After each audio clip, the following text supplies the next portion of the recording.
দেশনেত্রী বেগম খালেদা জিয়া যে দুস্থ এতিমদেরকে পছন্দ করতেন, মাদ্রাসা এবং গৃহ থাকা অবস্থায়ও আন্দোলন সংগ্রামে যেভাবে ছিলেন, কিন্তু তিনি এতিমদের কথা কখনো ভুলে নাই।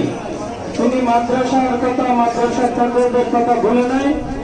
তিনি এতিমদের সাথে নিয়ে প্রতি রমজানে একসাথে ইফতার করতেন রোজা রেখে। তার ধারাবাহিকতায় আজকে বাংলাদেশ জাতীয়তাবাদী দল বিএনপি চট্টগ্রাম মহানগরের সুযোগ্য যুগ্ম আহ্বায়ক জননেতা জনাব আল হাসান আজিজ আজকে এই আয়োজন করেছেন আপনাদেরকে নিয়ে। আমি 38 নং ওয়ার্ড বিএনপির পক্ষ থেকে আজকের এই ইফতার মাহফিল আয়োজন যারা করেছেন, যারা কঠোর পরিশ্রম করেছেন, বিশেষ করে আমাদের 38 নং ওয়ার্ড বিএনপির সাবেক যুগ্ম ভাই এবং আমাদের জাহাঙ্গীর আলম প্রচার সম্পাদক স্কন্দর সাহেব যারা কষ্ট করেছেন, আজকের শাহিন সাহেব যারা কষ্ট করেছেন, সকলকে ধন্যবাদ জানাচ্ছি। ইতিমধ্যে আমাদের মাঝে উপস্থিত হয়েছেন বন্দর থানা বিএনপির সাবেক প্রথম সহসভাপতি জনাব হাজি সালাউদ্দিন ভাই, বন্দর থানা বিএনপি নেতা হাজি সালাউদ্দিন ভাই, আব্দুল হাকিম ভাই আমাদের মাঝে উপস্থিত হয়েছেন 38 নং ওয়ার্ড বিএনপির সাবেক সাংগঠনিক সম্পাদক মাহবুব আলম। বাংলাদেশ জাতীয়তাবাদী দল সবসময় আপনাদের সাথে আছে। আমাদের নেত্রী যেরকম দেশনেত্রী বেগম কাদেশে বিভিন্ন ডিস্ট্রিক্টে, বিভিন্ন জেলায়, বিভিন্ন ওয়ার্ডে, ইউনিয়নে আজকে তার ধারাবাহিকতায় আজকে আমাদের বিএনপি নেতৃবৃন্দ এতিম এবং মাদ্রাসাদের ছাত্রদের সাথে নিয়ে ইফতার করেছেন। তার অর্থ হচ্ছে আপনারা এতিম নয়, আপনারা মাদ্রাসার ছাত্র যারা আছেন অনেকে মন ছোট করে রাখেন। আমরা বলতে চাই আমরা বিএনপি পরিবার আপনাদের সাথে আছি। আমাদের মাঝে উপস্থিত আছেন আমাদের সালম কলিম ভাই, বিএনপি নেতা মিজান ভাই, আমাদের সৌদি উপস্থিত হয়েছেন, আরো অনেক নেতৃবৃন্দ উপস্থিত হন, আমাদের শাহিন আছেন, জাহাঙ্গীর আছেন, সকলকে ধন্যবাদ জানাচ্ছি। বিসমিল্লাহির রহমানির রহিম।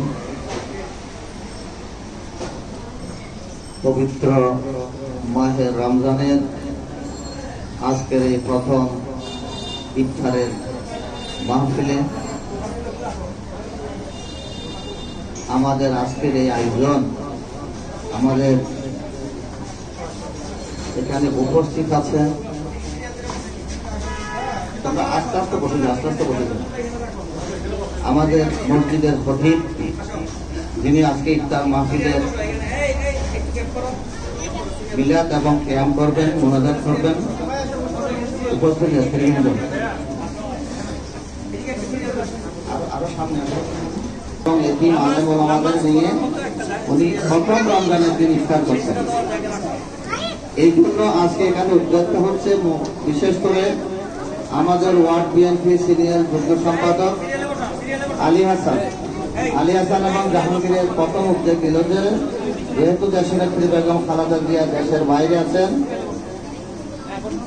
দেশনেত্রী বেগম খালেদা জিয়া দেশের বাইরে আছেন, উনি চিকিৎসার জন্য দেশের বাইরে আছেন, উনি যে কাজটা করে যেতেন এবং যে কাজটা করতেন সেটা হচ্ছে প্রথম রমজানে ইনি মাদ্রাসা ছাত্র এতিম আলেম ওলামাদের নিয়ে প্রথম রমজানে ইফতার করতেন। আমরা সেই ধারাবাহিকতা বজায় রাখার জন্য আজকের বিশেষ করে এই আয়োজনের পিছনে আরেকটা কারণ হচ্ছে যেটা আমরা ইতিমধ্যে উপলব্ধি করেছি যে বাংলাদেশ হচ্ছে 90% মুসলমানের দেশ। এই দেশে আমরা যারা রাজনীতি করি আমাদের উপর একটা বিগত 15টি বছর আমাদের উপর যে অনেক ঝড় যাত্রা গিয়েছেন। এই 15টি বছর আপনারা জানেন যে বিশেষ করে মাদ্রাসা ছাত্র যারা আছেন এরা তো অত্যন্ত ছোট, তারপরেও এরা যেটা চোখে দেখেছেন, উপলব্ধি করেছেন, এদের শিক্ষক যারা আছেন আপনারা উপলব্ধি করেছেন বিগত 15টি বছর এই দেশে জগদ্দল পাথরের মতো একটা রেজিম, একটা স্বৈরাচার যারা আমাদের ভোটের অধিকার কেড়ে নিয়ে গিয়েছিল, যারা আমাদের গণতন্ত্র কেড়ে নিয়ে গিয়েছিল, যারা আমাদেরকে স্বাধীনভাবে কথা বলতে দেয় নাই, তাদের অত্যাচার অনাচার অবিচারের কারণে আমরা যারা রাজনীতি করে আমরা রাজপথে প্রতিবাদ করতে না পেরে, কোনো মানববন্ধন মিটিং মিছিল করতে না পেরে আমরা কি করতাম? আমরা আপনাদের শরণাপন্ন হতাম। আল্লাহর মাদ্রাসা হচ্ছে আমাদের প্রিয় নবী হযরত মুহাম্মদ মুস্তাফা সাল্লাল্লাহু আলাইহি ওয়াসাল্লামের এক ধরনের ঘরের মতো। এই মাদ্রাসা থেকে আমাদের ধর্মীয় আলেমরা, এটা হচ্ছে কারিগর, মাদ্রাসা থেকেই বিস্তার লাভ করে ধর্মপ্রাণ মুসলমানেরা, মাদ্রাসা ছাত্ররা একদিন আলেম হয়, সে আলেমদের মুখ থেকে ধর্মের প্রচারণা শুনতে পায়, ধর্ম কিভাবে পালন করতে হয় সেটা শুনতে পাই। আস্তে আস্তে বছর প্রয়োজন আরো ঘন হয়ে বসে। আমরা যারা রাজনীতি করি আমাদের মধ্যে কিন্তু বেশিরভাগ মানুষ ধর্মকে তেমন পাত্তা দিতেন না, ধর্মকে অনুসরণ করতেন না, এবং বেশিরভাগ রাজনীতি যারা করেন তারা মিথ্যার আশ্রয় নেয়। এটা বাস্তবতাকে স্বীকার করতে কোনো অসুবিধা নাই। অতীতে রাজনীতিবিদরা এরকম উপলব্ধি করতে পারে না। বিগত 15টি বছর এই বিগত সরকারের অনাচার অত্যাচার অবিচারের কারণে আমরা যারা রাজনীতি করতাম আমরা কোথায় চলে যেতাম? আমরা মসজিদে চলে যেতাম। আমরা মসজিদে গিয়ে এই আলেম ওলামাদের আশ্রয় নিয়ে আলেম ওলামাদের মাধ্যমে মহান রবের কাছে প্রার্থনা করতাম যে মহান আল্লাহ, আপনি এই জাতিকে, এই 18 কোটি মানুষকে উদ্ধার করুন, এই রেজিম থেকে, এই অত্যাচার অনাচার অবিচার থেকে আমাদেরকে উদ্ধার করুন, আমাদেরকে সুপথ দেখান, আমাদেরকে এই হায়না থেকে উদ্ধার করুন। মহান আল্লাহ কখন আমাদের ফরিয়াদ শুনেছেন আমরা কিন্তু জানি না। মহান এবং আগস্টের আন্দোলনের মধ্য দিয়ে আমরা দেখেছি এই রেজিম যারা এই রাষ্ট্রের ক্ষমতা দখল করেছিলেন তারা যে ভাগ পাক করেছেন সেই পাক করা ভাগ পেয়ে যেতে পারেন নাই। মহান আল্লাহ সেরকম ব্যবস্থা করেছেন। যারা দেশের নেত্রী বেগম খালেদা জিয়াকে ঘর থেকে বের করে দিয়েছেন, মহান আল্লাহ আমাদের এই দোয়া, আমাদের এই ফরিয়াদ কবুল করে প্রিয় নবী হযরত মুহাম্মদ মন থেকে তার মাথায় যতটুকু চুল থাকবে ততটুকু নেকি আল্লাহ দান করবেন। এতিম আল্লাহর এরকম একটা নিয়ামত, আল্লাহর এরকম একটা ফজিলত, এতিমের মাধ্যমে যেই নেক আমল করা যায় অন্য কোনো মাধ্যমে সেটা পারা যায় না। সুতরাং আজকে আপনারা যে মাধ্যমে আছেন, আপনারা হয়তো অনেক সময় মন ছোট করে থাকেন যে আমরা এতিম, এবং আমরা এতিম না হলে আমার মা বাবা আছে, কিন্তু মাদ্রাসায় পড়তেছি বিদায় আমাদেরকে কেউ পাত্তা দেয় না, আমাদেরকে কেউ সম্মান করে না, আমাদেরকে কেউ তেমন বেশি মূল্যায়ন করে না।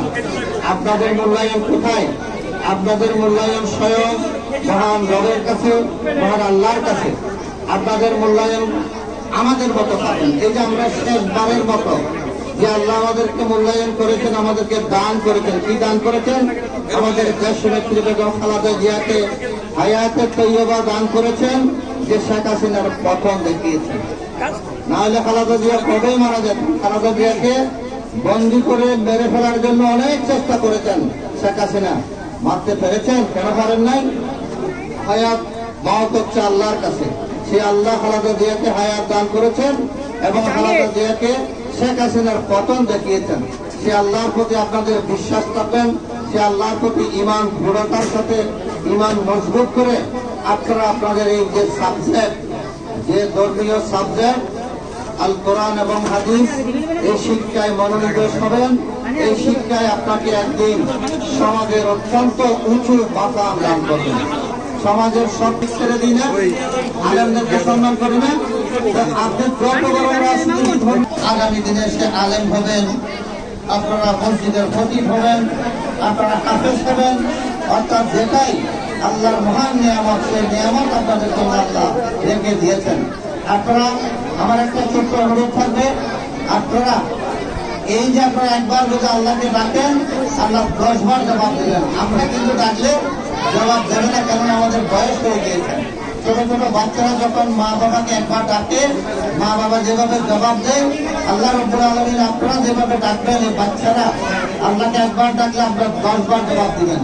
সুতরাং আপনারা যখন নামাজ পড়বেন, যখন কোরআন তেলাওয়াত করবেন, যখন সেটা শেষ করবেন, আপনাদের কাছে আমার একটা ছোট্ট অনুরোধ থাকে, আপনারা দেশনেত্রী বেগম খালেদা জিয়ার জন্য একটু দোয়া করবেন, আমাদের শহীদ রাষ্ট্রপতি জিয়াউর রহমানের জন্য একটু দোয়া করবেন, এবং আমাদের দেশনায়ক তারুণ্যের প্রতি জনাব তারেক রহমানের জন্য একটু দোয়া করবেন, নিজের মা বাবার জন্য দোয়া করবেন, দেশের জন্য দোয়া করবেন।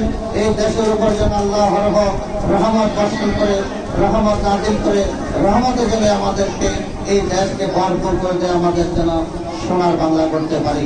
আমি আমার বক্তব্য দীর্ঘায়িত করছি না।